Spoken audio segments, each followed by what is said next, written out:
Thomas coupa la transmission avec la Terre. Ce serait la dernière. Il leva avec peine son corps du siège et scruta les ténèbres à travers le hublot de son vaisseau. La Terre était en passe de n'être qu'un souvenir.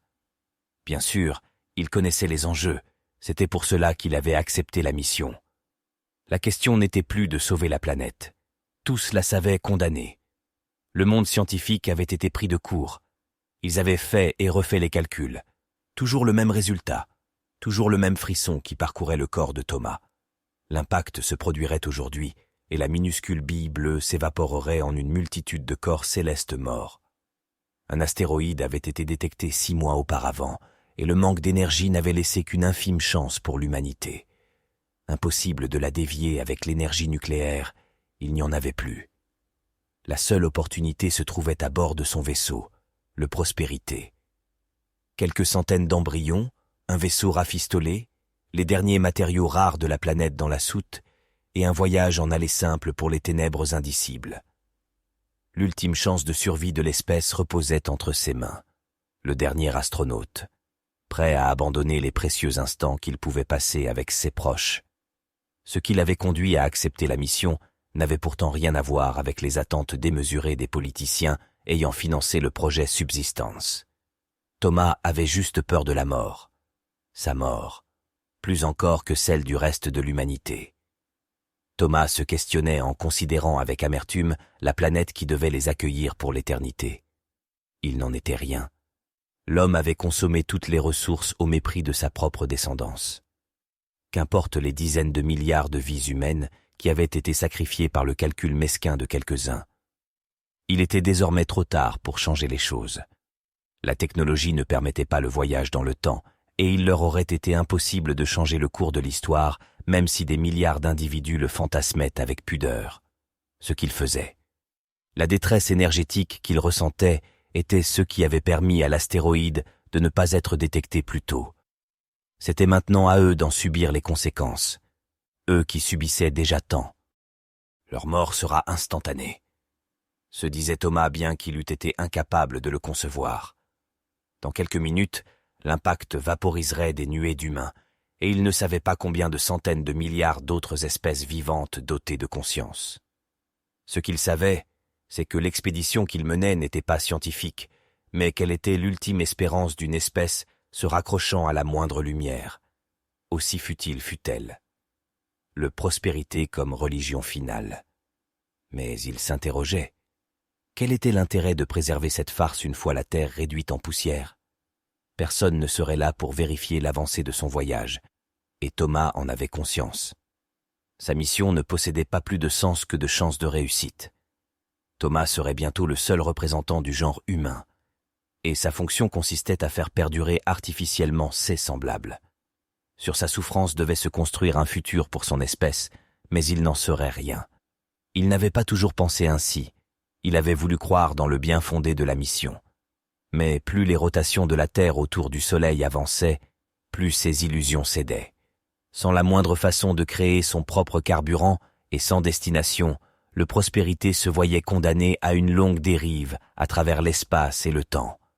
Qu'importe le nombre d'embryons en sa possession, ils seraient tous contraints à l'enfer.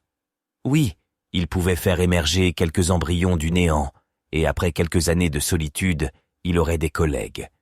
Et le processus d'une civilisation artificielle cantonnée aux prospérités se renouvellerait durant des décennies. Peut-être même des siècles.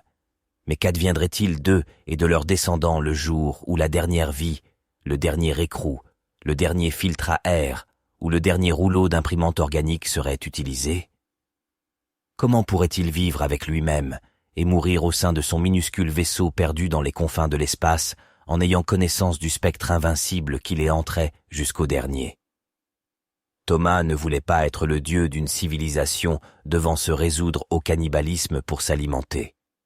Et cela était pourtant la direction que prendrait cette nouvelle humanité pour devoir survivre. Jamais le Prospérité n'accosterait. Il n'était rien d'autre que leur tombeau. Des larmes perlaient sur ses joues creuses, alors qu'il scrutait avec des yeux gorgés d'eau l'astéroïde qui grossissait à vue d'œil. Il le voyait dans toute sa terrifiante splendeur. Depuis le hublot de son fragile vaisseau, l'astre semblait d'une taille comparable à la Lune. Elle fonçait vers sa destination telle une balle de sniper. L'astéroïde rentrait dans l'atmosphère terrestre et il ne détourna pas le regard. Les quelques secondes qui précédaient l'impact étaient insuffisantes pour penser à tous ceux qu'il aimait. Lorsque le contact avec la Terre eut lieu, il pouvait ressentir les lois fondamentales de l'univers vibrer autour du Prospérité. Une vague inaudible et invisible, mais que l'âme pouvait percevoir. Son monde avait été vaporisé. Tout ce que l'homme avait un jour connu, réduit à l'état de poussière cosmique, se désintégrant sous le poids d'une créature maléfique. Son monde, vaporisé. Seulement des cailloux qui s'entredéchiraient et se propulsaient mutuellement à grande vitesse. Leur voyage serait sans vie et sans fin. Comme le sien, pensa-t-il.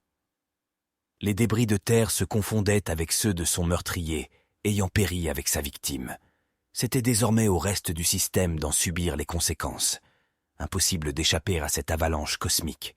Il serait pulvérisé dans les prochaines heures, et il ne pourrait pas la distancer. Thomas scrutait la lune. Privée de sa grande sœur, elle brillait sans but. Thomas posa la paume de sa main sur l'épaisse vitre du Prospérité. La mort était inévitable, bien que sans conséquence. La peur qui l'agitait avait disparu en même temps que la bille bleue. Il caressait du doigt la lune en se remémorant son passé. Des milliards d'années plus tôt, la lune s'était détachée de la Terre après un impact similaire et était devenue son satellite. Il n'avait pas à mourir dans le vide de l'espace. Il pourrait mourir sur sa planète lui aussi. Il serait à jamais un fragment d'humanité échoué sur un fragment de la Terre. Il considérait cette mort comme acceptable et détourna pour la première fois depuis bien longtemps les yeux du hublot. Alors que ses yeux se réhabituaient à la luminosité interne du vaisseau, il croisa le regard de la porte qui menait dans le salon du Prospérité. Une étrange sensation lui parcourait le corps, telle une écharde dans le cerveau. La sensation se volatilisa lorsque des bruits firent leur apparition. Il s'agissait des premiers débris qui le rattrapaient. Par chance, il n'avait pas endommagé l'intégrité du vaisseau, mais il devait partir sous peine d'être privé de la mort qu'il souhaitait. Alexa. Un vrombissement se faisait ressentir au sein du minuscule cockpit. L'ordinateur de bord sortait de sa veille. Lance When Worlds Collide émet le son au maximum. Lancement de When Worlds Collide. Bonne écoute, astronaute.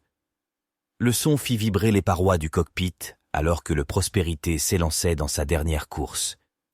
Le gigantesque nuage de débris à sa poursuite, Thomas se concentrait sur la conduite du vaisseau. Il était enfoncé dans son siège, la vitesse lui demandait une grande concentration pour ne pas imploser dans le champ de débris en mouvement. Le bruit sourd de l'impact des objets célestes résonnait au rythme de la musique qu'il avait dans ses oreilles. Le contact visuel avec le sol lunaire avait été établi. L'impact imminent ne l'effrayait pas. Ses mains tremblaient, presque comme si elle voulait se séparer de son hôte, mais il riposta en se cramponnant avec d'autant plus de force qu'il voyait le lumineux sol l'éblouir. Il repensa une dernière fois au monde qu'il avait perdu, la vie dont tant avait été privé par les péchés du passé. Il était fier de ne pas reproduire cette boucle infernale avec les embryons qu'il avait en sa possession. Il ne vivrait pas ni ne souffrirait. L'impact sur le sol du satellite terrestre vaporisa le vaisseau ainsi que son équipage. Le site du crash fut découvert plusieurs mois plus tard, lors d'une observation astronomique dans les montagnes de l'Utah. Une expédition fut envoyée sur la Lune pour en apprendre plus sur les circonstances du drame.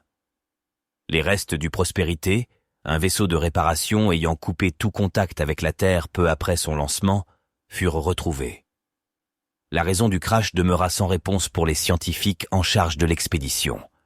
Les derniers échanges avec le vaisseau ne montraient rien de significatif.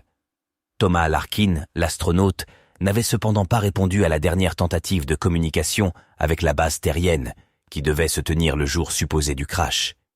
Cependant, une chose avait troublé l'équipe d'excavation envoyée sur la Lune.